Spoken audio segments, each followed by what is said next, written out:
The story of my silence begins in a house that many envied from afar. To outsiders, we looked like the portrait of a well-settled family. My husband, Martin, was a man of principles, someone whose stern face rarely softened, but whose achievements spoke louder than his words. To the world, he was reliable, disciplined, and unwavering. To me, however, he had grown into something distant, a man always present in body yet absent in heart. Then there was Daniel, our only son. From childhood, he carried a quiet intensity, as though he was born with secrets etched into his soul. As he grew into adulthood, his resemblance to his father was uncanny in appearance, but in spirit he was vastly different. Where Martin's love was hidden beneath a stone-like exterior, Daniel's was open, unfiltered, and sometimes overwhelming. He had always clung a little too tightly, lingered a little too long, and worried more than a son ought to. Still, I dismissed it as devotion. After all, a mother should be grateful for a son who cares, shouldn't she? He was my companion in laughter, my helper in chores, and the one who remembered small details Martin overlooked. If I sighed too heavily, Daniel noticed.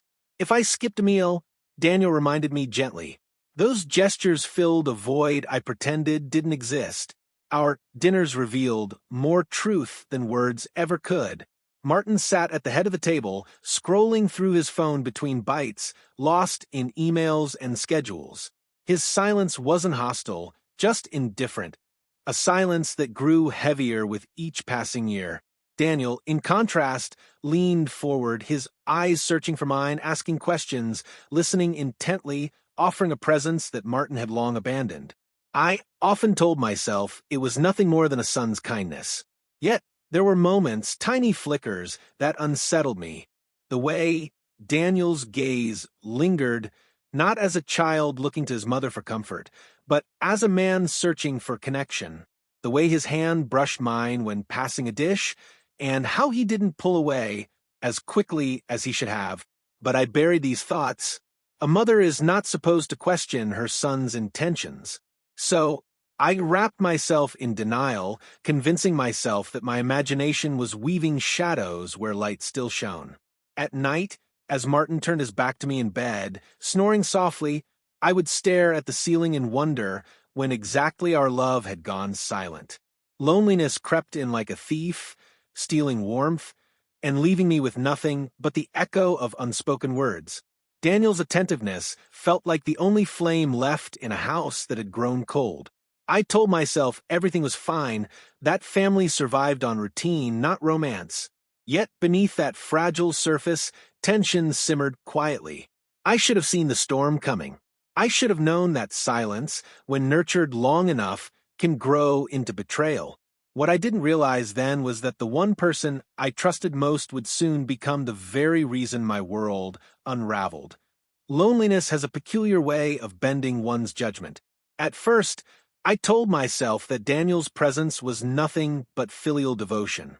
He was my son after all, and perhaps he was merely compensating for his father's absence.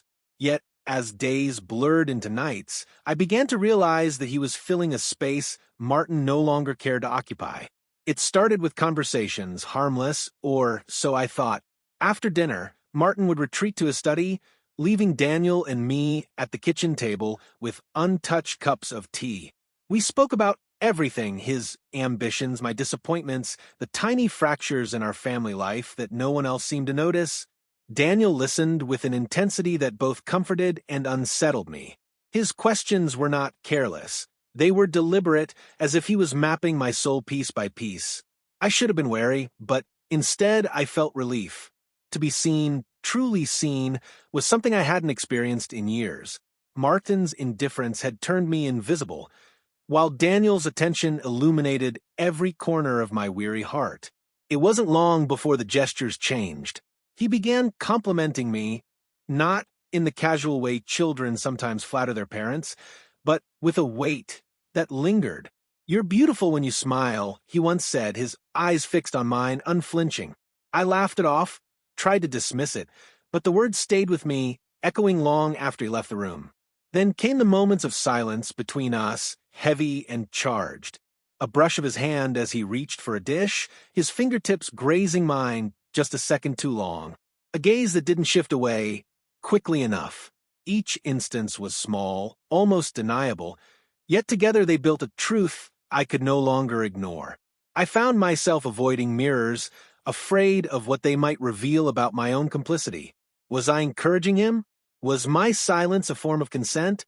Every instinct told me to draw a line, to re-establish the boundary between mother and son.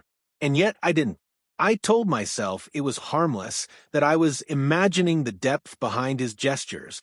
But then came the evening that would change everything.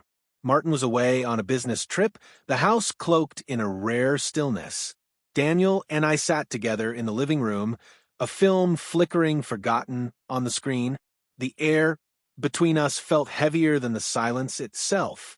He reached for my hand, holding it firmly this time, without pretense, without hesitation. I froze, every rational thought screaming at me to pull away, to end the moment before it began. But I didn't. I stayed silent, paralyzed by fear, confusion, and an aching need for connection. In that silence, something unthinkable happened, not in words, not in actions I dare not describe, but in the quiet betrayal of a boundary crossed. My heart knew it, even if my lips refused to speak it. And when he finally let go, the damage was already done. The morning after that night felt different, though nothing outwardly had changed. The walls of our home stood the same, the furniture remained untouched, and yet the air carried a weight that pressed against my chest with every breath. I moved about the house like a shadow, careful not to linger near Daniel, careful not to meet his eyes. But silence has a way of speaking louder than words, and ours was deafening. Martin returned from his trip oblivious to the tension. He asked the usual questions, ate his dinner in his usual distracted manner, and then disappeared into his study as though the world outside his work no longer existed. His detachment should have been my escape, my chance to reclaim the boundary I had let dissolve. But instead, his absence only deepened the hollow within me. Daniel, on the other hand, behaved as though nothing unusual had occurred. He smiled easily, carried on conversations, and treated me with the same gentle attentiveness. But beneath that facade, his gaze told another story. It carried a quiet defiance, a silent reminder of the moment I had failed to stop. His eyes followed me in ways they never had before, questioning, waiting, expecting. Every glance became a trial. Every word, unsaid, became a verdict, and I, too cowardly to confront him, allowed the silence to grow until it consumed the very essence of our family. I found myself retreating into small rituals to keep from unraveling, washing dishes long after they were clean, rearranging shelves that needed no order, walking through rooms as though searching for something I had misplaced. In truth, I was searching for myself, the version of me who had known the difference between right and wrong, the woman who once believed silence was harmless. But silence is never harmless. It festers. It feeds the very thing it seeks to bury. Daniel began to test the boundaries of my silence. A lingering touch on my shoulder, a smile that lasted too long, words whispered under his breath that Martin could not hear. Each time I said nothing, my lips remained sealed, my voice trapped in a prison of fear and shame.